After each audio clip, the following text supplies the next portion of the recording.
The American company Blackstone has acquired Japan's largest online manga site for 1.7 billion. The same company that has raised the housing prices and the market is astronomically high to where it's causing people to pretty much go homeless. And this same exact company that's doing this has also been in a child labor scandal as of late. And so when you have all this stuff going on, you know for a fact this is a recipe for disaster when that exact same company is now acquiring a Japanese official manga site because anime and manga is profitable. So, when I saw this news this morning, I was not necessarily surprised. I was more or less just upset about the news because this is basically what I've been talking about for a long time now, years actually at this point, ever since really we saw like major companies like Sony just buying up the whole market for like, just anime. When we saw Right Stuff bought, Crunchyroll bought, Funimation bought, etc., it caused a lot of issues to where, Sony has collected a monopoly in, the entire West when it comes to just anime and merchandise selling. There obviously is some competitors, but overall Sony really has eight at the whole market. Now, obviously, with a company kind of stepping into that market, for instance, Blackstone, it might seem like it's relatively a good thing, but the thing is that if there was any company to really step into that market, this is probably one of those companies that you would want to stay far away from it. Because as I already pointed out, this is a company that is known for just doing absolutely corrupt stuff to where they, like I said, they absolutely raise prices for houses, etc., and they're constantly in, just drama and controversies back to back because they are a company that just seeks profit. That's all they care about, and they are basically a company that is just investors and hedge funds. So let's dive headfirst into this. So when I saw the term Blackstone, like that's what the company's name was, my mind instantly shifted to Blackrock, which is what caught my attention. I was like, is Blackrock and Blackstone the same company? And I looked it up, and as you can see here, Blackrock and Blackstone Group are often confused as they share similar names. However, they were both founded in like 1985, and you had it to where, Blackrock separated from the parent company, Blackstone, aka the company that bought the Japan's largest online manga site. They separated. But in reality, the core essence, the skeleton of the two companies are the same. They're fundamentally the same. BlackRock has more reach overseas, while Blackstone has more or less, from what I can gather, stayed locally in the West. But obviously their income and their investments and stuff has caused them to be able to invest more into Japanese products. For instance, the, anime Japanese site with manga, etc. So, yeah, this is not good news. Like I said, if there was any company that I would want to step into the market to be a competitor to Sony, this is not that company. This is not the company I would actually want, because in reality, this company clearly does not have any regard for actual just the well-being of people. They don't care about probably the communities, etc. They straight up only care about profits and investments, and that's the only thing they care about. And I mean, you read this article, and you can find multiple sources kind of linking to this, talking about this, like Bloomberg talks about Blackstone buying the company as well. And sadly, I couldn't read the full article because if, I'll read the whole, reload the whole page for you. When I try to load this, it basically says I have to pay, for this site just to be able to read an article. And I'm not doing that. I'm sorry. I'm not doing that. I'm not being spammed with ads, etc. on their site. So just, no.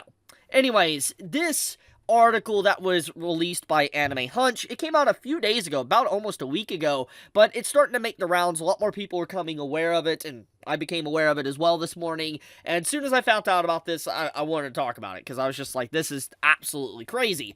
So basically, to get into the main point, the Blackstone company, the reason why they want to invest in Japanese content, aka anime and manga, is because it is very popular at the moment. They basically cite that, Japanese, digital manga sales have grown and reached and doubled since 2019. I talked about this basically in a video about maybe 6 months ago. I talked about it a while ago, but we knew that the sales of Japanese, manga and stuff has just completely went astronomically high as of late. And I think one of the big reasons is obviously thanks to Demon Slayer and COVID, that has really just injected a whole new generation of anime fans. Because when COVID came around, obviously there was a lot more people that just weren't working and doing anything outside because of lockdowns and stuff. So it caused a lot more people to either dive into video games or something else, aka anime or manga. And I think that has a really big part to play to why anime and manga is even more popular than it was prior to COVID times.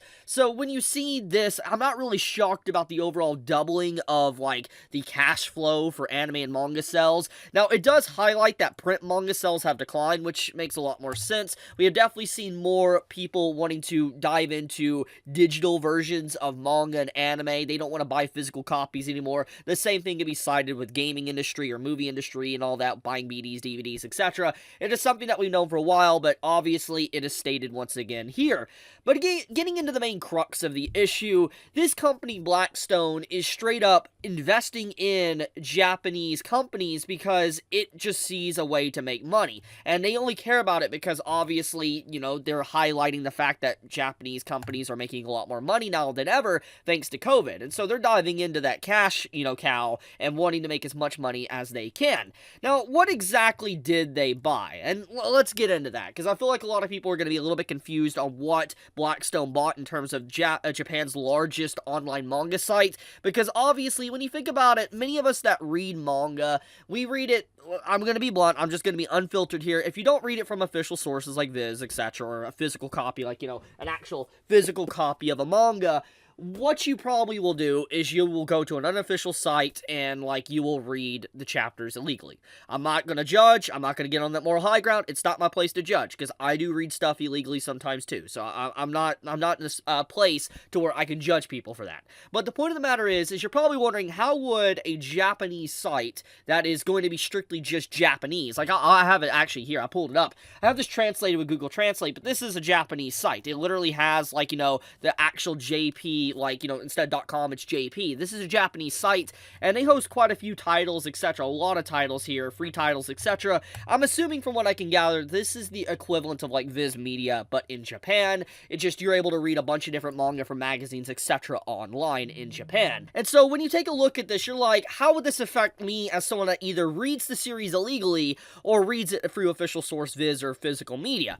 Well, this is straight to the source. For instance, Blackstone straight up going after and buying this Japanese site, it basically means they're going straight to the beginning of the water fountain, and they're not going to the actual pipe that drains to the west, when it comes to manga and anime releases. No, they're going straight to the source, and they're buying the source out for they can control it and have it and their own cash flow from it. It's pretty smart as a business perspective, but pretty much what it boils down to is that now that this Western company has straight up bought a actual official Japanese site, that means that they can start injecting what they want into the site, for instance, to meet more profit margins. Now, what does this necessarily mean? We have all seen, you have to be blind to not see it, but we have all seen what companies as of late like to do to garner attention for modern audiences. Disney is a good example of this, and Sony is as well. And because of that, there's a lot of drama that's in the gaming space too.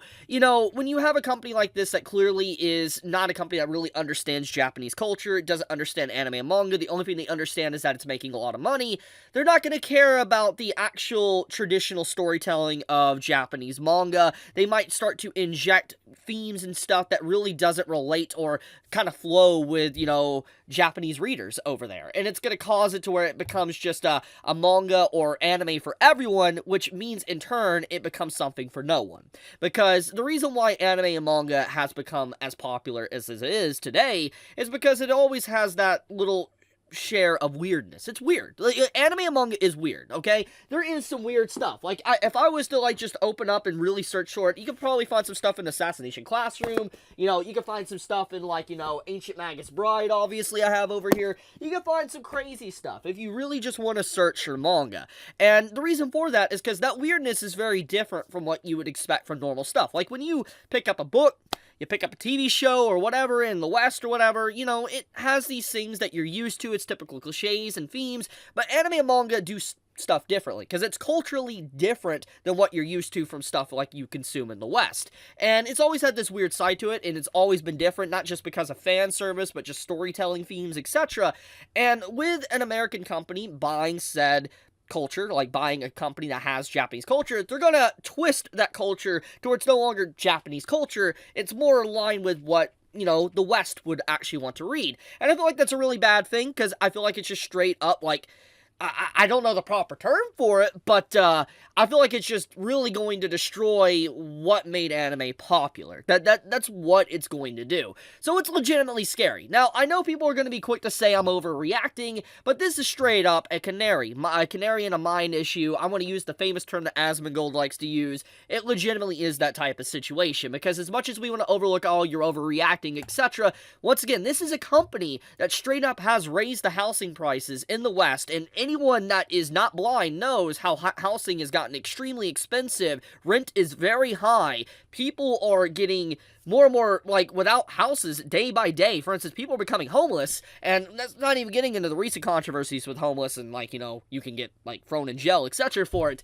But then you have, you know, this child labor scandal, and, you know, it's just like, bro, we already have issues in Japanese work culture to where they overwork themselves to death. We don't need a company like Blackstone that's going to make the situation probably 1,000 times worse. So yeah, like I said, it's a canary in a mine situation. We could easily say this is overreaction, but I feel like it's not. I mean, we even have stuff like the Vinland Saga editor and all that saying manga should not pander to Western audiences. Now, regardless exactly if this is entirely inaccurate or accurate or not, I do think that this is a good statement from an editor saying that if they try to pander to other people, it removes effectively the culture of Japanese from anime and manga, and I feel like that's not good, because that is, in the core essence, I feel like that's wrong to do.